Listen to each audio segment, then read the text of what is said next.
YouTube? In today's video, we're going head to head with the newly released Galaxy Z Fold 5, which is a beast, versus the previous beast of this year, the Galaxy S23 Ultra. And let me just say this offers something that this can't offer, as well as the S23 Ultra offers things that the Z Fold 5 just can't deliver on.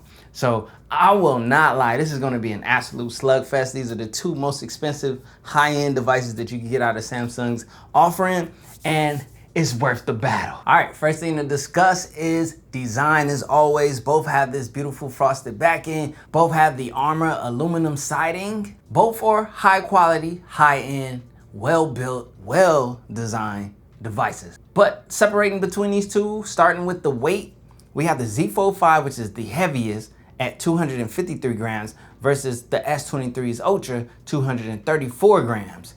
Now, the S23 Ultra, from a design standpoint as well, it's like the typical handling of a smartphone that we're most used to, and the Z Fold 5 is where that changes completely with this, but we're gonna get more into that. Now, as far as water and dust resistance, we have the S23 Ultra having the full IP68 water and dust resistance versus the IPX8, which is just water resistance, no dust resistance, with the Z Fold 5 versus the S23 Ultra. So far more protection, far less worry with the S23 Ultra, consider that. All right, next discussion is biometrics, how you get into your device. With the S23 Ultra, we have the under display fingerprint sensor, and then on the Z Fold 5 you have an actual physical button fingerprint sensor. Both are very smooth, accurate, fast, and snappy, so I can't say one over the other. It's just about choice. Now, another separator on these two from a physical standpoint is the actual physical camera hardware. We'll get more in detail in the camera section, but just know there's a significant difference between the two. Oh, and another obvious design separator between these two,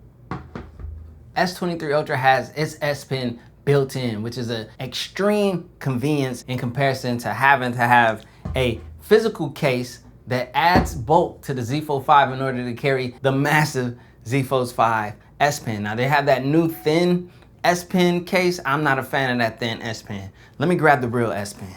Now, this is an S Pen. It's a nice chunky size S Pen, but it's very comfortable and ideal to use. The biggest drawback is convenience of carry. And that's where the S23's Ultra S Pen, which is so much more convenient to carry and deal with, comes into play as a plus. If one day Samsung decides to put this S Pen inside of this body, game over. All right, next area of discussion is display panels. Now, the OLED panel on the S23 Ultra is the one and only, so let's start here. Now, the S23 Ultra is rocking a 6.8 inch 1440 by 3088 pixel with a 19.3 by 9 ratio with a 500 PPI. This is also Dynamic AMOLED 2X 120 Hz HDR10 plus with a peak max brightness of 1750 in nits. And trust me when I say this OLED panel is beautiful. Now, when we move on to the Z Fold 5, which has two OLED panels, we'll start with the exterior, which is a 6.2 inch 904 by 2316 pixels with a 23.1 by 9 aspect ratio. But you unfold this into a dynamic foldable AMOLED 2X 120 Hz HDR10 plus 7.6 inch 1812 by 2176 pixels with a 373 PPI.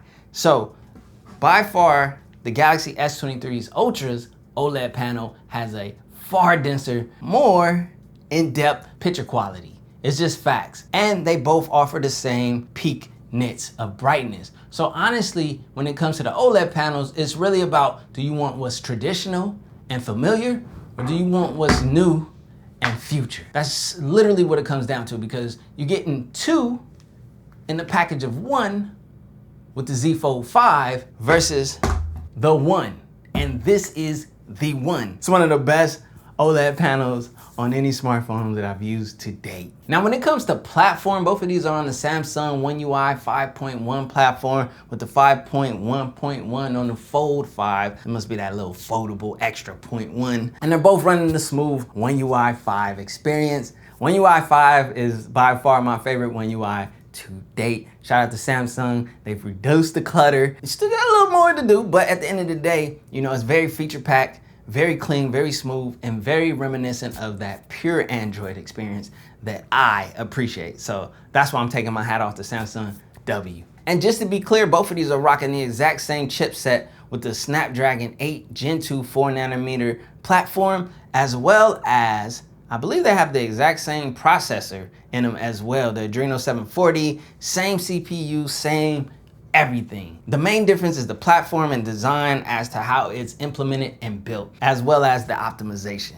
Let's be honest, the optimization on the S23 Ultra is superior in many ways versus the Fold 5, and we'll get into that category. I guess we'll go there next. Let's talk about battery, because this is a huge separator in between the two, with the S23 Ultra this year knocking the socks off of every Android user that decided to go here, because the battery life was by far the best battery life we've seen on any flagship smartphone in the Android hemisphere in a long time. That's Snapdragon 8 Gen 2, and the way that it was tailor fitted for this S23 Ultra device for Samsung worked out so well this year. And this is by far easily the best contender for Android device of the year. But let's move into the Z Fold 5. Now, from a battery perspective in the generational lineup, Z Fold 4, Z Fold 3, Z Fold 2, and so forth, this is by far the best battery and the best optimized foldable to date. But the battery difference from a physical standpoint, with the S23 Ultra having a 5,000 milliamp hour battery versus the Z Fold 5 4,400 milliamp hour battery, which has been the same consistently over the generations, it's just hard to compete from a physical standpoint and an optimized standpoint, because the S23 Ultra is just kicking butt in screen on time and overall battery usage. But the Z Fold 5 battery offering of this year, as I said previously, is the best of the foldables in the Samsung lineup.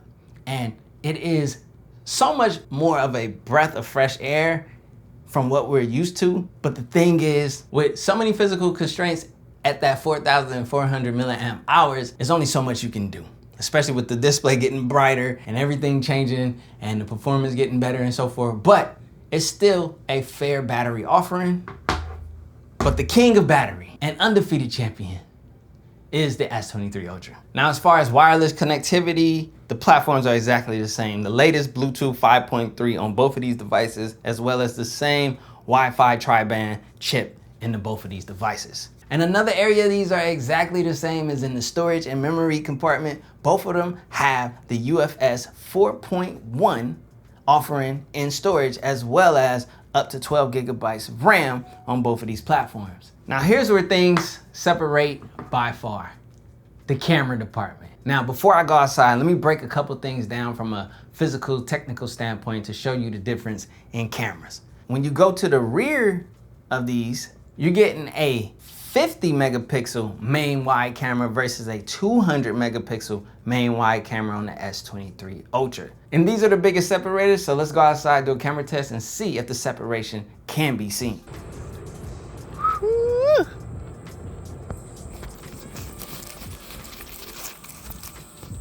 Boom, you guys know how we do it. The first thing we check is the selfie camera. So I'm gonna just note this, man. The OLED panels on the Z Fold 5 are looking amazing. I said it when I did the Pixel Fold shootout, and I'm gonna say it again. The quality and the color representation on there looks extremely well. Honestly, it looks like my skin tones are right on the Z Fold 5 from the viewfinder, for disclaimer. But we all know that when it comes to camera hardware, the S23 Ultra is packing the better package hardware-wise. But there's also image processing, you know what I mean, and so forth. They have the same processor chip. So the last thing to debate is who has the better footage. All right, next up, the wide angle main camera, which is, you know, the camera. It's the one that you go to. It's the one that you're probably gonna use the most. We also have the ultra wide and the zoom lens to test. But let me know in between this main wide angle lens, which one is really stunting. So hit the comment section down below and let me know who has the better wide angle lens representation in video. And of course, since they both give the option of 8K video, I had to test that out side by side, because it's different camera hardware, but the same options on camera resolution. So let me know who has the better 8K video down in the comment section below. And now it's time for the fun lens, the ultra wide lens, the one that's that vlogger friendly, oh yo, let me capture all the homies in the shot, whatnot. The capture everything lens. This is the wide angle lens. We got the S23 Ultra versus the Z Fold 5. Hit the comment section down below and let me know. Now for the zoom lens shot, let me know. You guys got grass to judge as well as these fly Royal ones, you know, Jordan ones, and my little Adidas socks and whatnot. But let me know which camera is performing the best.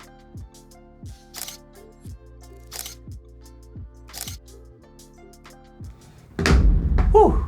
The camera don't lie.